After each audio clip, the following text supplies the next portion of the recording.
Introducing God's Plan, Chapter 2, Noah and the Flood. Adam and Eve had been shut out of the beautiful Garden of Eden.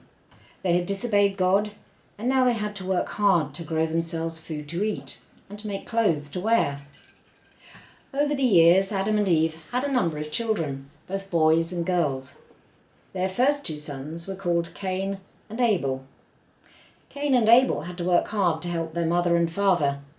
Abel looked after the sheep which roamed over the hills and valleys near where they lived. Cain helped to dig the ground, taking out the weeds and making it ready to grow the plants they needed for food. Adam and Eve told Cain and Abel and their other children how sad and sorry they were that they had disobeyed God in the Garden of Eden. Abel wanted to obey God and do what God wanted him to do. Abel was a good man, and he pleased God because he was obedient. He brought the best sheep from his flock and gave it to God, and God was very pleased with Abel.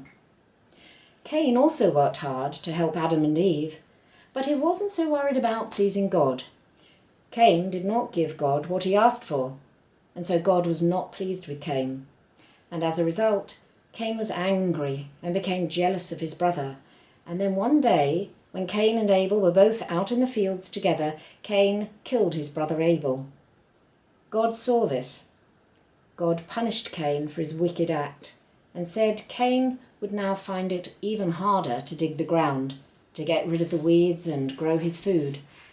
And so Cain set out and journeyed far away, away from everything he knew, to a new land, to start all over again. After some years, the area where Adam and Eve lived began to get crowded with their many children and grandchildren. The earth began to be filled with people, and some of them journeyed long distances so that they had enough room to live, to keep their flocks, and to grow their food. However, Satan had been watching all the things that Adam and Eve had done. He saw all the people that now lived on earth, and he also saw Adam and Eve die, as God had said they would. He knew that one day he would also die, but this did not seem to worry him. He encouraged some of the other angels who lived in heaven to follow him and try to spoil what God had done. These wicked angels then went down to earth and pretended that they were men. They mixed with all the people on earth, and some of them married the women of the earth. The children they produced grew up to be very big, like giants. They were violent and wicked, and this made everyone else violent. Soon, all the people disobeyed God and did many wicked and evil things, and God saw how bad everything was. He was very sad. He'd made everything so good, and he was grieved to see that Satan had spoiled many of the things which he had done. God was so upset, he began to wish he had not made man. God had wanted people to love him and to be good to one another, and now he saw that men were becoming more and more wicked, and that nearly everyone on the whole earth deserved to die. However, there was still one good man living on the earth, and his name was Noah. He had a wife and 3 sons who were married. Noah loved God and wanted to do good, and God was very pleased with Noah and his family. The wicked angels hadn't influenced Noah and his family, and God saw that they did not deserve to die. And he had a plan by which Noah and his family would be saved. God would make it rain for 40 days and 40 nights. He would make the oceans overflow and the waters become so high that they would cover all the land. And then all the wicked people would drown in those waters, and only Noah and his family would survive. God told Noah to make a very large ship called an ark, and he gave him many instructions as to how he should build it and how big it was to be. God told Noah that he would send every kind of animal and bird into the ark. When Noah had finished building it, Noah knew why he had to make it so big. After a long time, Noah finally finished building the ark, and when he had, God sent every kind of animal and bird into it to save them all from drowning. And then Noah himself, with his wife and his 3 sons and their wives, went into the ark. And as soon as everyone was safely inside and the doors were shut fast, the rain began to pour down from the skies and the oceans overflowed. Soon the ark began to float on top of the waters. The rain poured down for 40 days and 40 nights, and the ark floated on top of the waters and went wherever the winds blew it. At last the winds stopped blowing so hard, and the rain stopped pouring down from the skies.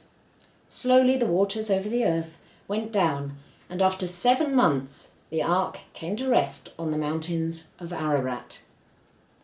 After 10 months, the tops of the other mountains became visible, and after another 40 days, Noah opened the window he had made in the ark and sent out a raven. Until the water dried up, it just flew back and forth, finding no place to rest. Then Noah sent out a dove, but it returned to the ark as the water was still over the surface of all the earth. 7 days later, Noah sent out the dove again, and this time it came back with a freshly plucked olive leaf in its beak. So after another 7 days, Noah sent the dove out again, and this time it did not return. After 1 whole year of being in the ark, the water finally dried up from the earth. Noah removed the covering from the ark, but they had to wait another 2 months before the earth was dry enough for them to come out. So Noah, his family, and all the animals finally came out of the ark after spending 1 year and 2 months inside it. They were all very glad to be on dry land once again. Noah opened the door and stepped out. No other people were left on earth except himself, his wife, and his 3 sons and their wives. Noah let out all the animals, and they were very glad to be on dry land once again. Noah was very thankful that God had told him to build the ark to save his family and all the animals and the birds. He built an altar to the Lord and made a sacrifice to him, which pleased the Lord. And then God blessed Noah and his sons and made a covenant with them.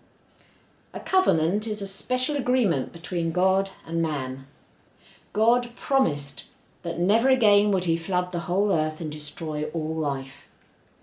As a sign of this agreement, he put a rainbow in the sky and said that every time he saw the rainbow appear among the clouds, this would remind him of his covenant with all of mankind. And we can still see the rainbow in the sky today when the sun shines into falling rain. This shows us how God has kept his promise, and he will never again flood the whole earth with water. God always keeps his promises because he's good and righteous and can always be trusted. So Noah began his life all over again.